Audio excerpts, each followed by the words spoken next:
Expert లా ప్రేక్షకులకి స్వాగతం. మనం ఈ ఛానల్లో ఎక్స్పర్ట్స్ అనేకమైన న్యాయ సంబంధ విషయాలపైన ఎటువంటి అభిప్రాయాలు వ్యక్తపరిచారు అనే విషయం తెలియజేస్తున్నాం. ఈ రోజున నిబంధనలు రూపొందించడంలో హైకోర్టు అధికారంలో ఎలా ఉంటాయి అనే విషయాలు తెలుసుకున్నాం. అంటే కొన్ని రూల్స్ కొన్ని ఏర్పాటు చేస్తుంటారు.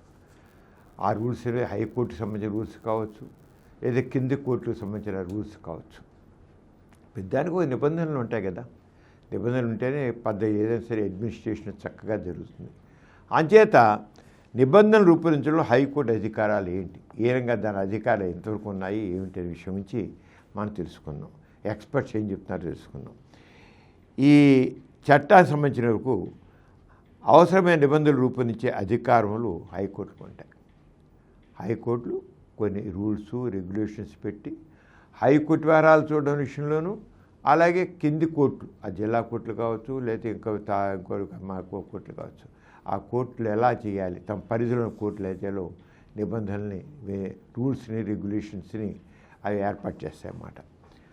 హైకోర్టు యొక్క విధి విధానాలను మిగిలిన సివిల్ న్యాయస్థానంలో విధి విధానాలను అంటే ప్రొసీజర్స్ని క్రమబద్ధీకరిస్తూ అంటే రెగ్యులేట్ చేస్తూ ఎప్పటికప్పుడు హైకోర్టులు నిబంధనలు జారీ చేయొచ్చు.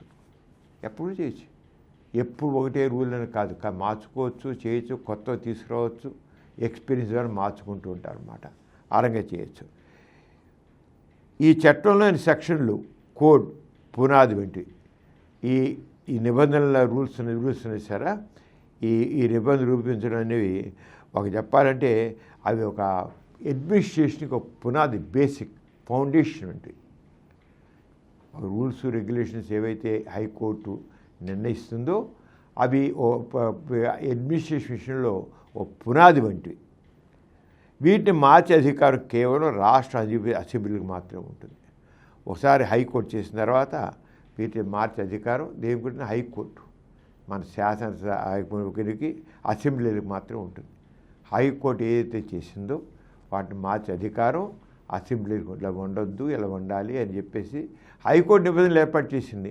హైకోర్టు ఏర్పాటు చేసిన నిబంధనల్ని కాదనడానికి కానీ మార్చడానికి అధికారం కేవలం అసెంబ్లీలకే, రాష్ట్ర అసెంబ్లీలకే, ప్రజాప్రతినిధుల సభకే ఉంటుందన్నమాట. ఇక సెక్షన్ 123లో రూల్స్ కమిటీ ఎలా ఏర్పాటు చేస్తారు, రూల్స్ కమిటీ నిర్మాణం ఏమిటి అనేది. దాని ప్రకారంగా సెక్షన్ కింద నిబంధనలు రూపొందించేందుకు హైకోర్టు రూల్స్ కమిటీలు ఏర్పాటు చేయబడతాయి. హైకోర్టులు ఉన్న ప్రతి రాష్ట్రంలోనూ ఈ కమిటీలు ఏర్పాటు చేస్తారు. ప్రతి చోట ప్రతి హైకోర్టు ప్రతి రాష్ట్రంలో కూడా ఈ రూల్స్ కమిటీలు ఉంటాయి. ఏదో ఒక రాష్ట్రమే కదా, అన్ని దాంట్లో ఉంటాయి. ఒక్కొక్క రూల్స్ కమిటీలో ఎవరెవరు సభ్యులుగా ఉంటారో మనం తెలుసుకున్నాం. ఎవరుంటారు రూల్స్ ఏర్పాటు చేయాలంటే ఊరికి ఏదో చేయడం ఒకరు కూర్చొని చేసేయడం కాదు. 3 హైకోర్టు న్యాయమూర్తులు ఉండాలి. ఆ రూల్స్ కమిటీలో 3 హైకోర్టు న్యాయమూర్తులు ఉండాలి. వారు 3 రూల్స్ కమిటీ ఉన్న పట్టణంలో న్యాయమూర్తులు, ఎక్కడో బయట. ఎందుకంటే కొన్ని హైకోర్టు 3 బెంచెస్ ఉంటాయి, 3 పట్టణాల్లో, 2-3 పట్టణాలు వేరువేరుగా. ఒక క్యాపిటల్లో ఒకటి ఉంటే ఇంకోటి కూడా ఉండొచ్చు. హైకోర్టు బెంచెస్ ఉంటాయి. కానీ ఈ రూల్స్ కమిటీలో ఉన్న మెంబర్స్ మాత్రం ఆ 3 కూడా ఆ ముఖ్యమైన చోటే ఉండాలి. హైకోర్టు ముఖ్యంగా ఎక్కడుందో అక్కడే ఉండాలి. సదరు హైకోర్టులో న్యాయవాదులుగా నమోదైన 2 న్యాయవాదులు కూడా తీసుకోవచ్చు. కేవలం హైకోర్టు జడ్జీలే కాకుండా న్యాయవాదులను కూడా తీసుకోవచ్చు. హైకోర్టుకు దిగువ స్థాయిలో సివిల్ కోర్టు చెందిన జడ్జి ఒకరు ఉంటారు. హైకోర్టు కాకుండా అక్కడ న్యాయవాదులు తీసుకుంటారు. సివిల్ కోర్టు జడ్జిని కూడా ఒకరు తీసుకుంటారు. ఈ రూల్స్ కమిటీలో రూల్స్ కమిటీ సభ్యుల్ని హైకోర్టు నియమిస్తుంది. ఎవరెవరు ఉండాలి ఏమిటి అనేది కూడా హైకోర్టే నియమిస్తుంది. సభ్యుల్లో ఒకరు కమిటీ అధ్యక్షులుగా నియమపడతారు. దీనికి ఒక చైర్మన్ ఉంటారన్నమాట. ఆ చైర్మన్ చేస్తాడు. ఇంకా హైకోర్టు చే నిబంధనలు జారీ చేయబడతాయి. ఎలా అంటే సెక్షన్ 122 క్రింద తను సంక్రమించిన అధికారం వినియోగించుకుని రాష్ట్ర ప్రభుత్వం నిర్దేశించే పరిమితి లోబడి హైకోర్టు అవసరమైన నిబంధనలు జారీ చేయవచ్చు. ఇక సెక్షన్ 128 ప్రకారంగా నిబంధనలు ఏ విషయాలు సంబంధించి ఉండాలి, నిబంధనలు పెడుతూ రూల్స్ పెడుతున్నాయి కదా, ఏ విషయాలు ఉండొచ్చు అని. ఆ రూల్స్ అంటే దేనికి సంబంధించినవి? రూల్స్, రెగ్యులేషన్స్ ఇవన్నీ ఉన్నాయి. మరి ఈ కమిటీ దేని మీద చేస్తుంది? అది మామూలుగా మా తక్కిన ప్రజల అవగాహన కోసం, అలాగే హైకోర్టులో ఉన్న వాళ్ళ కోసం, కిందకి సివిల్ కోర్టులో ఉన్న వాళ్ళ కోసం, తక్కిన అవగాహన కోసం కోర్టు సమన్లు దేనికి సంబంధించి రూల్స్ చేస్తున్నది అంతా కోర్టు సమన్లు, నోటీసులు, ఇతర ప్రాసెస్లు పోస్ట్ ద్వారా కానీ లేక మరొక విధానం ద్వారా కానీ కక్షిదారులకు జారీ చేయటం, అవి వారికి ముట్టినట్లుగా నిదర్శనమైన మొదలైన విషయం సంబంధించి అన్ని కేసులకు అన్వయించే విధంగా కానీ లేక కొన్ని తరహాల కేసులకు అన్వయించే విధంగా కానీ నిబంధనలు జారీ చేయవచ్చు. ఎలా? ఇది నోటీసులు పంపిస్తారు కక్షిదారులకి, ఆ పంపించినప్పుడు అవి ఎలా పంపించాలి ఏంటి, ఆ అందరిలో ఏ రకంగా అక్నాలజ్మెంట్ తీసుకోవాలి ఏంటి, ఇవన్నీ కూడా ప్రతి ఒక్కటి దానికి సంబంధించిన వివరంగా తీసుకోవడం జరుగుతుంది. అలాగే జప్తు చేయబడిన పశువులను పోషించడం, ఒకసారి పశువులను జప్తు చేస్తారు, పోషించడం, వాటిని సంరక్షించడం. పశువులు జప్తు చేయొచ్చు, వాటిని సంరక్షించడం, అందుకు చెల్లించవలసిన ఫీజులు, వాటిని విక్రయించడం, అలాగే జప్తు చేయబడిన తెరాసుల సంరక్షణ, హైకోర్టు జప్తు చేస్తుంది, వాటి సంరక్షణ, అందు నిమిత్తం చెల్లించవలసిన ఫీజు, తెరాసుల అమ్మకం, అమ్మగా వచ్చిన క్రయధనం వంటి అంశాలపై నిబంధనలు జారీ చేయవచ్చు. చూడండి ఎన్ని విషయాలు.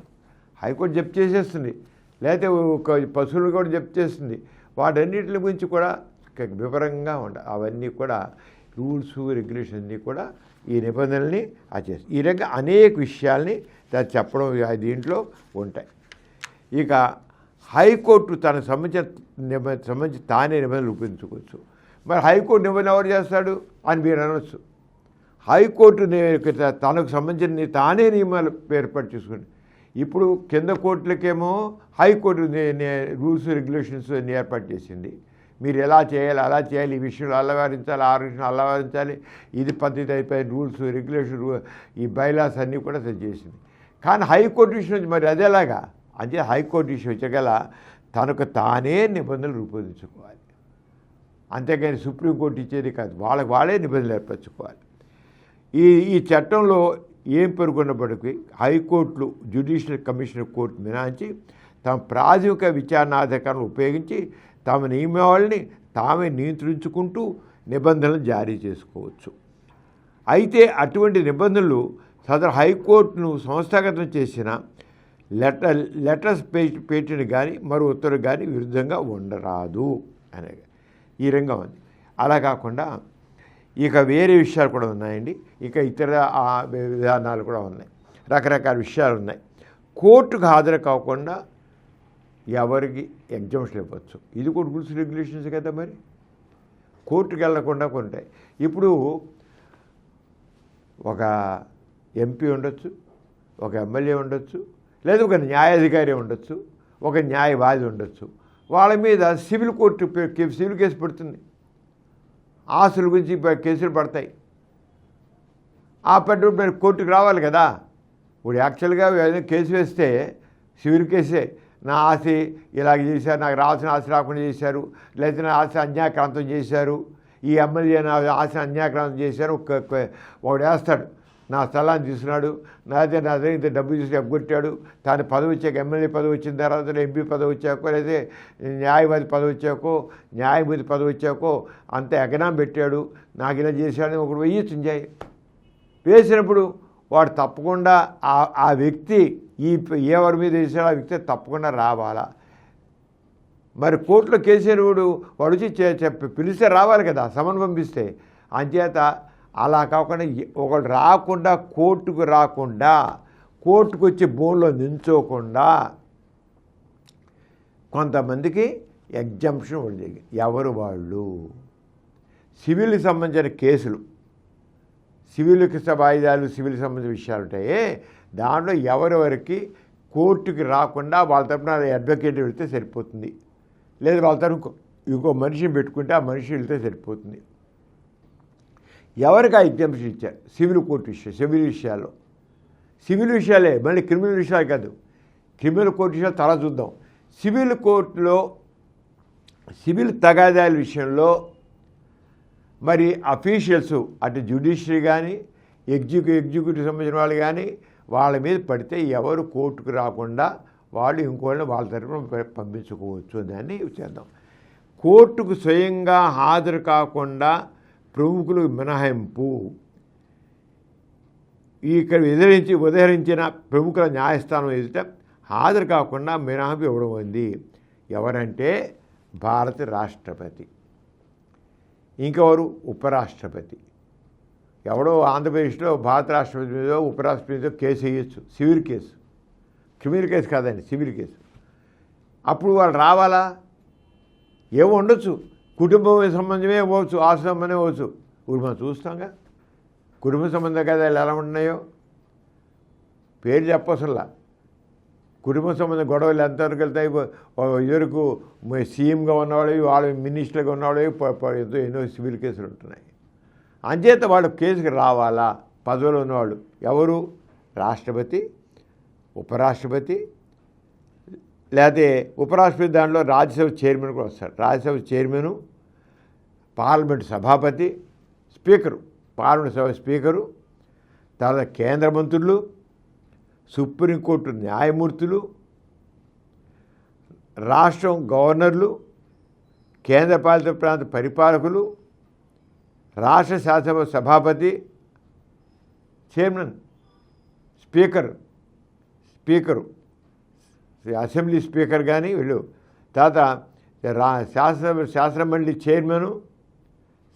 చైర్మను, రాష్ట్ర మంత్రులు, హైకోర్టు న్యాయమూర్తులు, వీళ్ళందరూ సీఎంతో సహా ముఖ్యమంత్రితో సహా వీళ్ళందరూ సివిల్ కేసుల సందర్భంలో వాళ్ళు కోర్టుకు రాకుండా మినహాయింపు ఇచ్చేట్లు అఫీషియల్గా లీగల్గా వాళ్ళు చేయబడి రూల్స్ రెగ్యులేషన్ పాస్ చేయబడి. ఎప్పుడు మీరు కేసు వేస్తే వేస్తే ఏం చేయాలి? దీంట్లో ఈ రాష్ట్ర మంత్రులు ఉన్నారు కానీ ఎమ్మెల్యేలు ఎంపీలు లేరు. అంటే ఎమ్మెల్యేలు ఎంపీలు పెడితే వెళ్ళాల్సిందే, వాళ్ళు వెళ్ళాల్సిందే, పర్సనల్గా అటెండ్ కావాల్సిందే. వెళ్ళకుండా ఉంది ఎవరు? స్టేట్ లెవెల్ వచ్చేకల్లా హైకోర్టు గవర్నర్లు, అలాగే కేంద్రపాలిత ప్రాంత పరిపాలకులు, రాష్ట్ర శాసనసభ సభాపతి, అలాగే సీఎం ముఖ్యమంత్రి, రాష్ట్ర శాసనమండలి చైర్మను, రాష్ట్ర మంత్రులు, హైకోర్టు న్యాయమూర్తుల వరకు న్యాయవాదులని వెళ్ళాల్సిందే. అడ్వకేట్స్ ఉన్నాం, మేము అడ్వకేట్స్ మేంటి లేదండి, కుదరదు. సివిల్ కేసులు పడితే ఒక ఎమ్మెల్యే మీద ఎంపీ బిడ్డ నేనంటే కుదరదు. పిల్లి సమన్ వస్తే దాన్ని ఆనర్ చేయవలసిందే. నన్ను ఎగ్జామ్ చేయండి అన్నా కుదరదు. అంటే ఆ రూల్స్ రెగ్యులేషన్ ప్రకారం ఎంత స్పష్టంగా ఉన్నాయి చూడండి. లేకపోతే నేను ఎమ్మెల్యేని, నేను ఎంపీని, నేను హైకోర్టు అడ్వకేట్ని అంటే కుదరదు. మంత్రుల వరకే ఎగ్జామ్షన్ ఉండడం జరిగింది. తక్కిన వాళ్ళ సమన్ వస్తే వెళ్ళొస్తుంది. ఇక సివిల్ నిర్బంధం నుండి న్యాయమూర్తులు మొదల వరకు మినహాయింపులు. న్యాయస్థానం ఇక ఎలాగా ఒకవేళ వాళ్ళ మీద ఎగ్నిస్ట్గా డిగ్రీ వచ్చిందనుకున్నాం, కేసు పడింది కదా, సరే విచారణ సమయంలో వెళ్ళలేదు, వాళ్ళ తరపున ఒక అడ్వకేట్ వెళ్ళాడు, వాదించుకున్నాడు. కానీ వాళ్ళ మీద ఎవరైతే అన్యాయం చేశారో కేసు వేశారో వాడు న్యాయమూర్తి కావచ్చు, ఇంకోటి కావచ్చు, వాడికి ఆ మనిషికి అతనికి ఎగ్నిస్ట్గానే తీర్పు వచ్చింది. అతను నిర్బంధంలో తీసుకోవాల్సి వచ్చింది. మరి వెంటనే నిబంధన తీసుకొచ్చా? తీర్పు వచ్చింది కదా, మరి తీర్పు అంతవరకు విచారణకైతే సరిపోయింది. విచారణ వరకు వాళ్ళు వెళ్లకుండా మేనే చేయగలిగారు అడ్వకేట్తో. కానీ తీర్పు వాడు ఎగ్నిస్ట్గా వచ్చింది. అప్పుడు నిర్బంధాలు తీసుకోవాలిగా, ఎగ్నిస్ట్గా వచ్చే నిర్బంధాలు తీసుకోవాలంటే అప్పుడు ఏం చేయాలి? ఈ నిర్బంధం నుండి న్యాయమూర్తులు మొదలైన వరకు మినహాయింపు. ఇందా మనం ఏం చెప్పాము? ఈ సివిల్ కేసు ఇష్యూ వచ్చేకల్లా కోర్టుకు వెళ్లకుండా ఈ రాష్ట్ర వీళ్ళకందరికీ సుప్రీంకోర్టు న్యాయమూర్తులకి ఎగ్జామ్షన్ ఉందని, సుప్రీంకోర్టు న్యాయమూర్తులకి వీళ్ళకేను మామూలుగా వీళ్ళకి, హైకోర్టు న్యాయమూర్తులకి సిస్టమ్ హైకోర్టుకి కానీ వారికి ఎగెనిస్ట్గా డిగ్రీ వస్తే వాళ్ళని మరి నిర్బంధాలు తీసుకోవాలంటే వెంటనే తీసేసుకోవడం కాదా? దీని గురించి చెప్పారు చూడండి, ఎంత క్లియర్గా ఉందో. న్యాయస్థానంకు వెళుతున్న సమయంలో కానీ వాడు బయలుదేరి కారులో న్యాయస్థానానికి వెళుతున్నాడు, డిగ్రీ వచ్చిన ఎగ్నిస్ట్గా. కానీ వాడు న్యాయస్థానం వాడు పోస్టులో ఉన్నాడు కదా, న్యాయస్థానం వెళుతున్న సమయంలో కానీ లేక కోర్టులో న్యాయమూర్తిగా కూర్చున్న సమయంలో కానీ లేక కోర్టు నుండి ఇంటికి తిరిగి వెళుతున్న సమయంలో కానీ సివిల్ ప్రాసెస్ కింద న్యాయమూర్తులను మేజిస్ట్రేట్లను ఇతర న్యాయాధికారులను అరెస్ట్ చేయరాదు. వాడికొన్న మాది వస్తుండగా కానీ వెళుతుండగా కానీ వాళ్ళ డ్యూటీలు అరెస్ట్ చేయడానికి వీలు లేదు.